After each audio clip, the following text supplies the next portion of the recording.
And for more on the issue of homeless veterans, I'm joined by Iraq War veteran and radio host Adam Kokesh. Good to see you, Adam. So, the issue here is, of course, that these men and women, they serve their country. They put themselves in some of the most dangerous places in the world, and then they come back here. And, although you have the VA, homelessness among veterans is still a big problem. Why is that? Well, I think it's a symptom of what it means. There's some of the more typical consequences of being a veteran, dealing with post-traumatic stress disorder, drug or alcohol abuse, or just generally coming out of a job like that and not having any skills that are relevant in the rest of the economy. And so those things are contributing factors that lead to homelessness. It's not so much the failure to take care of homeless veterans, although it is a big problem that does deserve more attention. It's really a failure to address the root causes behind that and make sure that veterans aren't in situations that make post-traumatic stress disorder more likely and the accompanying typical drug and alcohol abuse.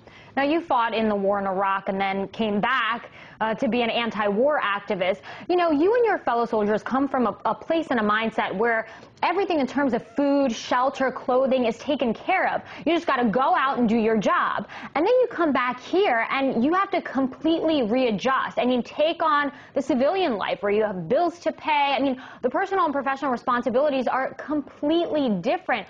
Could that have to do with it? And I want you to tell us a little bit about your own personal experience with having to make this dramatic change.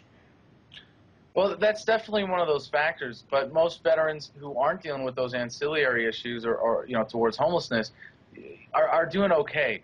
The military does teach a certain amount of responsibility, but you're right that for those that can't get their head on straight after coming out of the military for whatever reason, then yes, not having that as part of their natural mindset is definitely a contributing factor to homelessness. For a lot of these guys, and this wasn't so much the case with my experience in the military, but a lot of these guys are joined straight out of high school. They're 17, 18 years old. They've never lived on their own. And then you're right, they go into that institutionalized environment where everything is taken care of them. They come out. If they don't have a kind of support system for them there, or they've never lived on their own before, it can be a shock. And I think that's definitely a contributing factor for those guys that have never lived on their own before and never had to support themselves as adults outside of the military. And you mentioned the VA, but we have a situation right now where you have the private sector raising money to combat this issue. So what more can the government do? Is it an issue where the VA doesn't have enough money, or perhaps, there's too much red tape here where these guys can't get the help that they need, and it has really nothing to do with the money?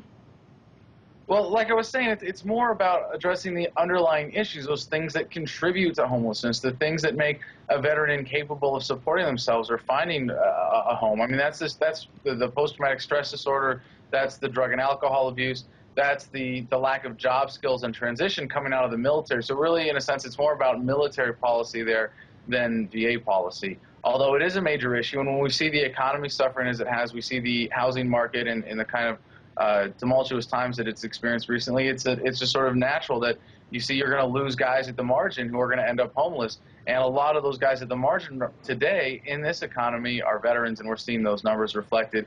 Now, the estimates, and it's hard to find a study of veterans homelessness that's really flawless since it's a very hard to track population, but most estimates say that there's over 100,000 homeless veterans on any given night, and about twice that many will be homeless over the course of the year. And as the economy gets worse and as more people are pushed into homelessness because of the difficulties in the housing industry and so on and so forth, unemployment, all those factors, I think you're going to see a lot of those veterans who are at the margins, especially now the hundreds of thousands coming home from Iraq and Afghanistan, being added to those roles of homelessness.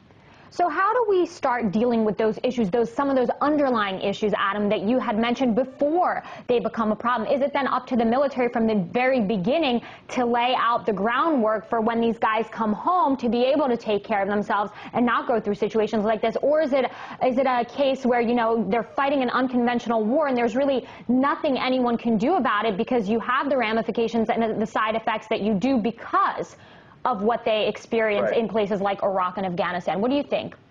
Well, there are a lot of specific things that the military could be doing better that I experienced. When I got back from Iraq in 2004, we did go through some mental health, I don't really know what to call it, but we had some classes where it was, when you go home, don't kill your wife and don't kill your kids. And I actually ended up with more stress from not being able to get back to my life because I was going through all of these classes. And there's a lot of things you can do to the problem after the fact. There's a lot of Band-Aid solutions. There's a lot of things you can do about that. But as you hinted at, there's some greater underlying dynamic that's much more a much more significant contributing factor to homelessness, and that's the dynamic of being in the military today and the way that we're fighting the global war on terror.